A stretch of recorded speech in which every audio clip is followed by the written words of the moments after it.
فتح خیبر سے پیمبر. جو اللہ کو پکار کر آپ سے بات کرے نا، اس کا خیال دوسروں سے زیادہ رکھیں. احادیث کی کتاب میں ایک پورا باب ہے، ربا اشعثا اغبرا مدفوع بالابواب، جس کے بالوں میں خاک لگی ہوئی ہو، کپڑوں پر مٹی لگی ہوئی ہو اور دروازوں سے دھتکارا جا رہا ہو، تو تم اسے دھتکارنا نہیں اگر وہ اللہ کو پکار رہا ہو. اگر وہ اللہ کو پکار رہا ہو تو خبردار اسے دروازے سے تم نہیں دھتکارنا. جی ویسے آج کل مجھے تو فقیر مل نہیں رہے، آپ کو کوئی فقیر ملے تو مجھے ملوائیے گا. مانگنے والے کو فقیر نہیں کہتے. ہمارے یہاں فقیر نہیں ہے، ہمارے معاشرے میں جہاں آپ اور ہمارا پرانا تعلق ہے. جی ہاں جی، وہ ہمارے یہاں فقیر نہیں ہے، ذلیل ہے. جو اپنے آپ کو ذلیل کر رہا ہو نا وہ فقیر نہیں. فقیر اللہ کا ولی ہوتا ہے بھائی. مجھے تو ڈھونڈنے سے کہیں کبھی ایک پچھلے دنوں ایک جگہ ملا مجھے فقیر. ایک سندھ کا ایک شہر ہے سانگھڑ، اس کے ساتھ ایک شہر ہے ٹنڈو آدم. میں سانگھڑ سے ٹنڈو آدم آ رہا تھا، رستے میں پھاٹک آتا ہے، ایک ریلوے کراسنگ آتی ہے. ہماری گاڑی وہاں آہستہ ہوئی، اتفاق سے جو ہے وہ مجھے ایک اس پہ ریلوے کراسنگ کے اس پہ منڈیر پہ بیٹھا ہوا ایک فقیر نے مجھے دیکھا، مجھے اس حلیے میں دیکھا تو اس نے آواز لگائی یا علی مدد. تو فوراً میں نے اپنی گاڑی کا شیشہ اتارا، میں نے اس کو مولا علی مدد جواب دیا. تو کہنے لگے مولائی ہو تو کچھ دے دوں؟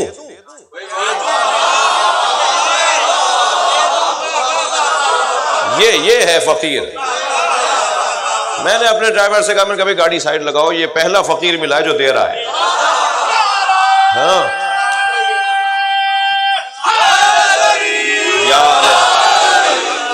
میں نے کہا بھائی دو. کہنے لگا بتاؤں زہد کسے کہتے ہیں؟ اللہ اکبر. میں نے کہا نہیں بتاؤ، مجھے بتاؤ کسے کہتے ہیں زہد.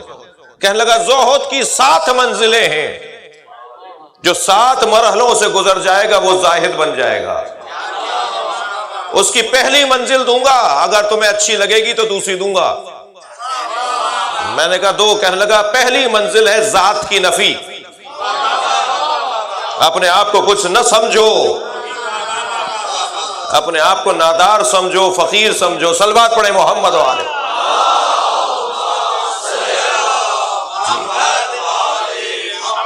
تو یہ فقیر اگر کبھی مل جائیں، یہ کون سا فقر ہے بھائی؟ یہ وہ فقر ہے جو نبی کا فخر ہے. الفقر فخری، مجھ مصطفیٰ کا فقر فخر ہے. مجھے فخر ہے کہ میں فقیر ہوں. نبی فرما رہے ہیں. اچھا خود سرکار ایک اور حدیث میں فرما رہے ہیں کہ رب الفقر ان یکاد کفرا. کتنے ہی فقر ہیں جو کافر بنا دیتے ہیں. یعنی فقر کافر بناتا ہے. اور سرکار فرما رہے ہیں فقر میرا فخر ہے. لفظ مشترک ہے، مطلب ایک نہیں ہے. اور کبھی بھی لفظ مشترک دیکھ کر ایک معنی نہیں نکالا جا سکتا. لفظ ولادت ائمہ کے لیے بھی قرآن اور حدیث میں آیا ہے. لفظ ولادت میرے اور آپ کے لیے بھی آیا ہے. ان کے لیے استعمال ہوگا تو وہاں طہارت ہے، میرے لیے ہوگا تو وہاں نجاست ہے. لفظ بدلے گا مطلب بدل جائے گا. صلوات پڑھے محمد و آل محمد. محل بدلے گا، استعمال بدلے گا تو مطلب بدل جائے گا. نبی جو فرما رہے ہیں کہ فقر میرا فخر ہے، یہ کون سا فقر ہے؟ اور جو فرما رہے ہیں جو کافر کر دیتا ہے، مولا فرما رہے ہیں وہ کون سا فقر ہے؟ وہ فقر جو اپنے جیسے کی بارگاہ میں ہو وہ کافر بنا دیتا ہے، اور وہ فقر جو مولا کی بارگاہ میں ہو وہ نبی مکرم کا فخر ہے. محمد علی محمد صلی اللہم صل علی. بھائی آپ کی مجلسی سماعتیں مجھے مجبور کر رہی ہیں کہ میں اس مفہوم کو تھوڑا سا اور روشن کروں. جتنا فقیروں کا احترام علی نے کیا ہے، جی علی کے احترام کی وجہ سے پھٹے ہوئے کپڑوں میں آئے ہوئے فقیر خود کو امیر سمجھتے تھے. کیا ساری دنیا کی دولت ایک طرف، علی کا ہاتھ ملانا ایک طرف، مولا علی کا پیار کرنا ایک طرف اور دنیا کا دھتکارنا ایک طرف. جی میرے مولا فقیروں کا بڑا خیال کرتے تھے.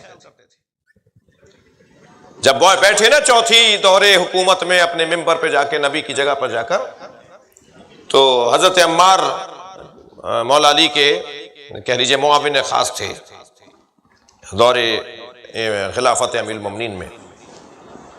حضرت مالک اشتر بھی تھے اور شخصیات بھی تھیں رضوان اللہ تعالی علیہم اجمعین. کہ حضرت عمار فرماتے ہیں کہ ہم نے دیکھا کہ مسجد نبوی میں ایک ایسی شخصیت داخل ہوئی جسے سوائے علی کے کوئی نہیں پہچان رہا. اچھا مسائل بھی تھے, تو حضرت عمار نے اپنے دوسرے صحابہ سے پوچھا یہ کون ہے, مگر مولا نے جیسے انہیں آتے دیکھا اپنی جگہ سے کھڑے ہو گئے. بیعت کا سلسلہ جاری تھا, خطبہ حضرت کا ہو چکا تھا, اور حضرت چند قدم آگے بڑھے, ان کا استقبال کیا, اپنے ساتھ بٹھایا, کچھ دیر دونوں رازدارانہ گفتگو کرتے رہے, اور پھر جب وہ رخصت ہوئے تو مولا دروازے تک چھوڑنے گئے. اب عمار اور مالک اشتر جیسی ہستیوں کو یہ سوال کہ یہ کون ہے کہ جس کے لیے علی اتنا اہتمام کر رہے ہیں, پوچھا یا علی یہ کون تھے؟ حضرت نے فرمایا عمار تم نے نہیں پہچانا, یہ اللہ کے نبی خضر تھے. 4 نبی زندہ ہیں نا بھئی, ان میں حضرت خضر بھی زندہ ہے. کہا یہ اللہ کے نبی خضر تھے, مجھے مبارکباد دینے آئے تھے. جی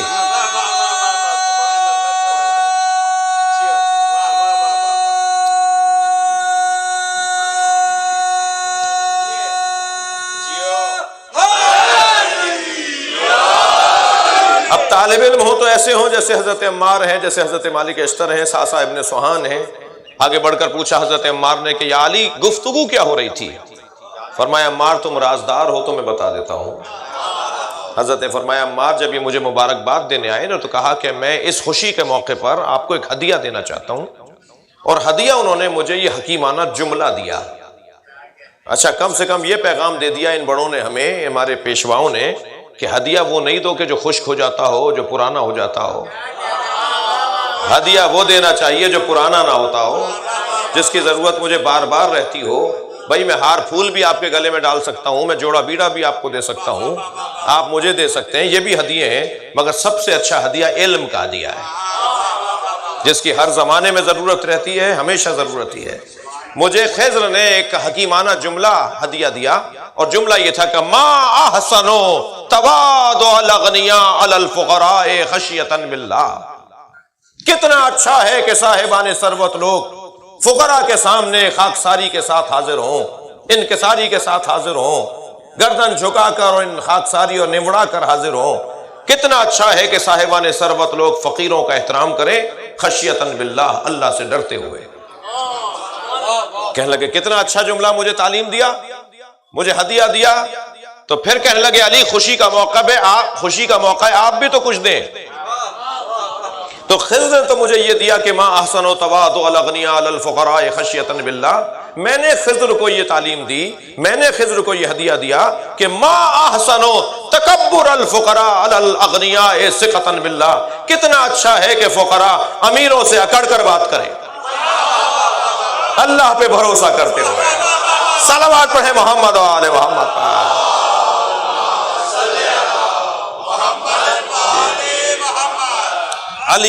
علی نے فقیروں کو حوصلہ دیا.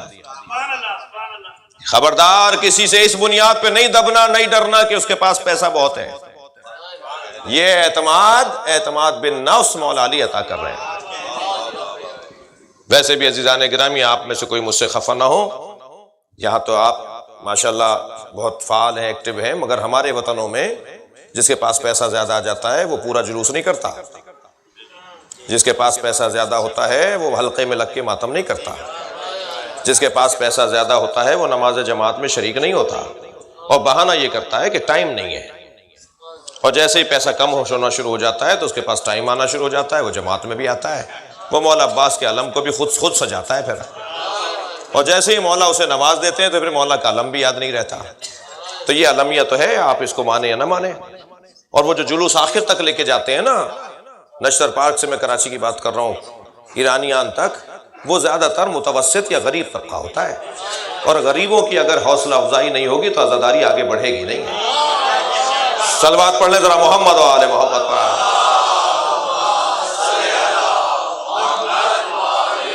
اس سے بہتر صلوات ممکن ہے تو دیا کریں. اللہ لہذا وہ جو اعتماد بن نفس مولا علی فقراء اور مساکین کو عطا کر رہے ہیں.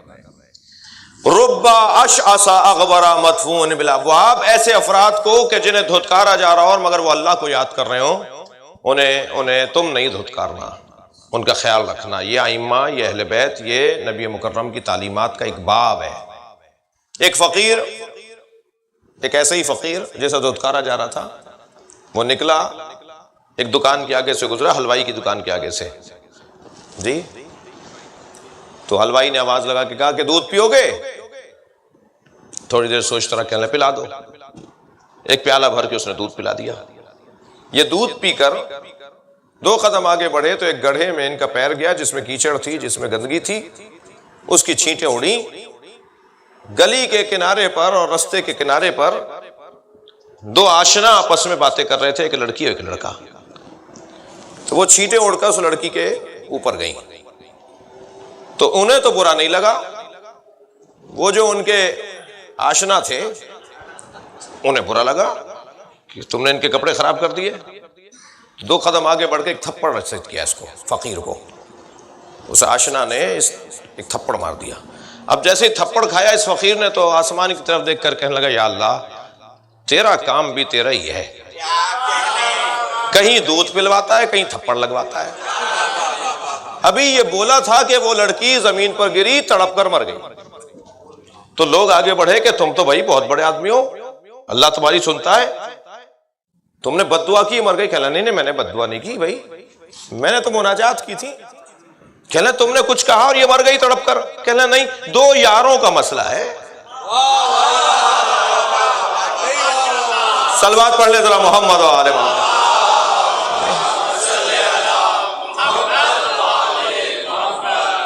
میں اپنے یار سے بات کر رہا تھا، ایک اور صلوات پڑھے محمد و آل محمد.